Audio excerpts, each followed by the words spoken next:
Charter schools located in low-income Black and Hispanic neighborhoods have achieved educational results not only far above the levels achieved by most public schools in those neighborhoods, but sometimes even higher educational results than those in most schools located in affluent white neighborhoods, close quote.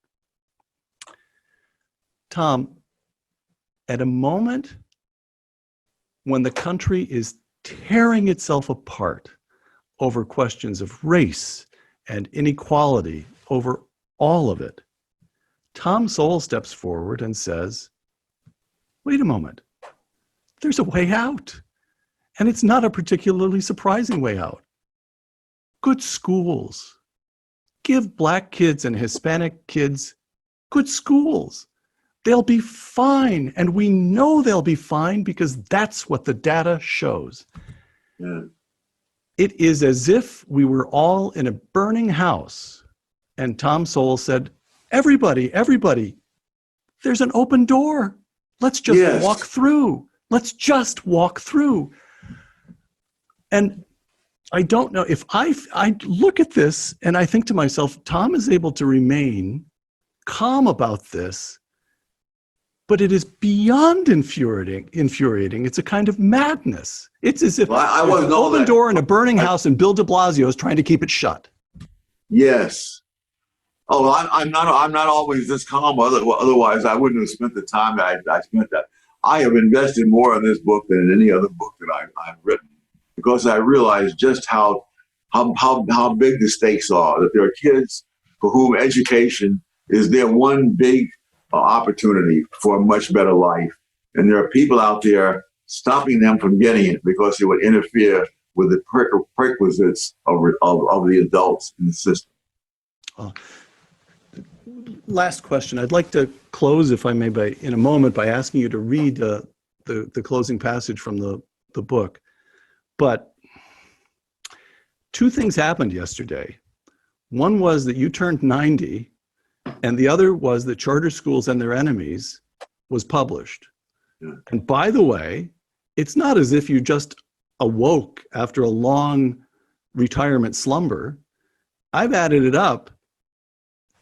You've written a new book or re-edited, produced a new edition of a book about every 18 months since turning 80. Yeah. And Tom, I don't know, I have news for you. You haven't had anything to prove to anybody in a quarter of a century at least.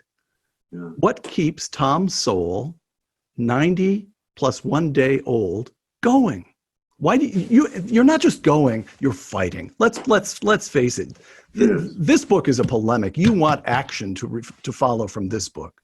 I am hoping it's desperately needed. And there are people who are organized to try to make sure that these kids do not escape the traditional public school and cost them money, union dues, and teachers' jobs in the traditional schools.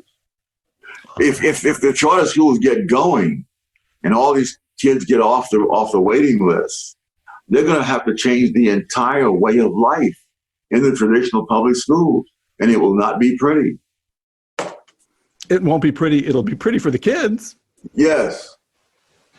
Yeah. Tom, would you read the closing passage from Charter Schools and Their Enemies? This is especially important when considering children from a cultural background lacking the advantages that are common among children born into more fortunate circumstances. Children who have not received at home the educational, behavioral, and other foundations for making the most of their natural ability must get those things in school. These are the plain and harsh realities of circumstances. The stakes are huge, not only for children whose education can be their one clear ticket for a better life, but also for a whole society that needs more productive members, fulfilling themselves while contributing their talents to the progress of the community at large. Children who emerge from their education with a mastery of mathematics, the English language, and other fundamentals are ready to be those kinds of people, regardless of what color or class they come from. No narrow vested interest of adults, whether financial, political, or ideological, should be allowed to block that.